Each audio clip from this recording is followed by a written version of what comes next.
Sligo is a very, very creative place, and it's where creative people come. But loads of people just come here because it's a great place to be. It's full of artists. If you pick up a stick and chuck it, you'll probably hit a musician or an artist.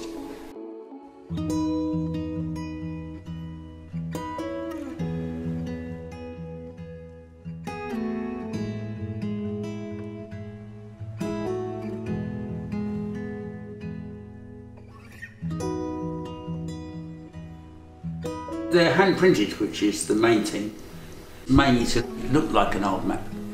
Now, having a very old map is one thing, but having maps that have new information on them is another thing. Now, all of these, the information on the maps is predominantly modern. So that's kind of the difference with my maps and other maps.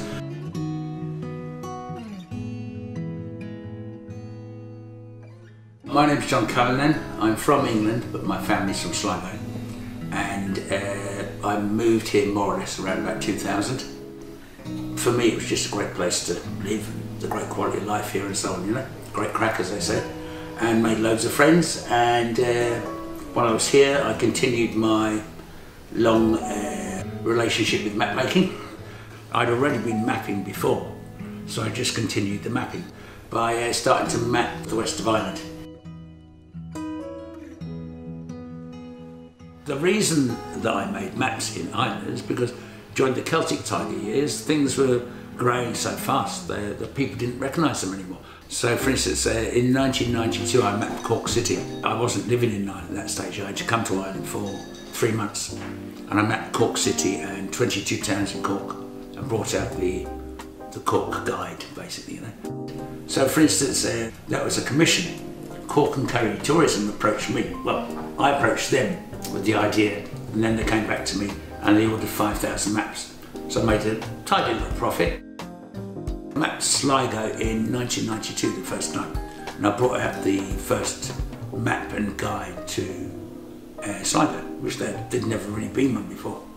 And I sold 5,000 copies to the tourist office. And then over the years I did further versions of that and further versions of other maps. But in recent years I've concentrated more on making decorative maps.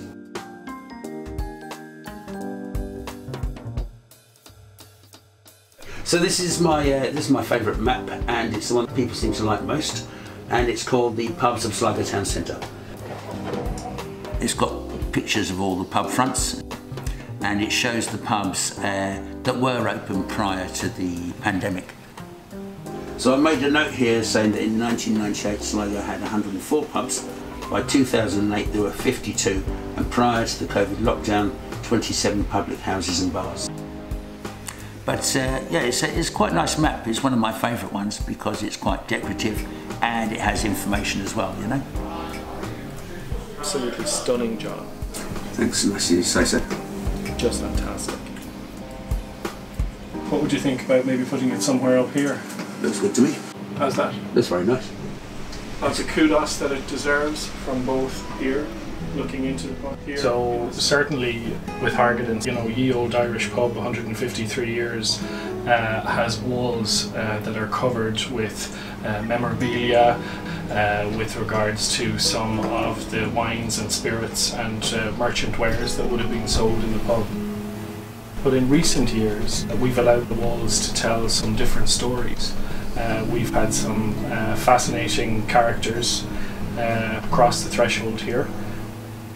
You know, we have created a very careful and carefully curated collection of photographs and stories on the walls. And I think they tell the story of the pub. I suppose in a way, very much the story of the town. To make it in Hargadon, it's like, you know, it's a great achievement for me.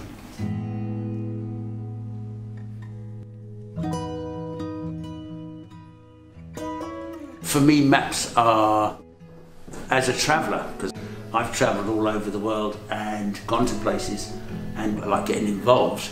Making a map is a way to get involved, and especially I like the idea of actually going somewhere and getting to know it a little bit, rather than just from the tourist perspective.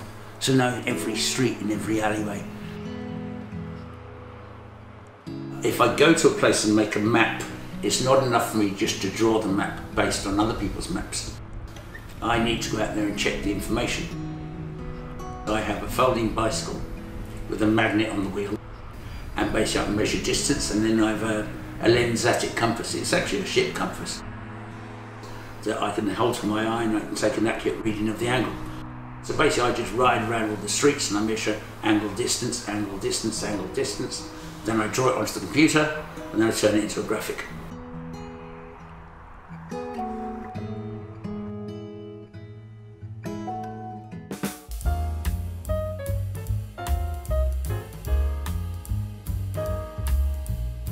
One thing that people seem to like a lot is the look of these maps. And like I said, it's because they're hand printed. The designs I've created on my computer I send to a company in Sheffield, and they send me back laser cut rubber stamps.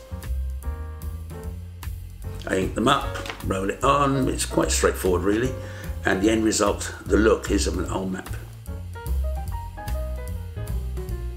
They're just one colour, they're easy to read, the paper's good quality, they look good. So I'll look in maps that have new information. Another thing, I put a stamp on the bottom, an embossed stamp which says John the Map. That's something else that people like. I think it's a nice touch. I've got a few fresh off the press, would you believe? There's all sorts here. I've got Donegal, Spanish Armada, the Clans of Ireland. This is one of all the family names in Ireland. This is actually my pride and joy, which hasn't even been printed yet. This is my pièce de résistance. This is my masterwork. This is Finta nach Éireann, and it has all the family names of Ireland within each county. As you can see, it's littered with mermaids and ships, and just to make it decorative. Oh, well, this start the counties now. We've got County Leitrim, County Roscommon. This one's got Cathy Jordan playing the guitar, a woman from Scramogue and plays with Dervish, and I put her in there because she's almost like the patron saint of Roscommon. The Wild Atlantic Way, this is the Surf Coast, which is Sligo, Leitrim and Mayo. So once again, more mermaids than you can shake a stick at. Strandhill and Calera and Ross's Point, the two main resorts of Sligo. Plus another mermaid here, there's plenty of mermaids. It's littered with mermaids. It's a labour of love. I've been coming to Sligo all my life. I think I first came here in about 1958. I was only 2 years old.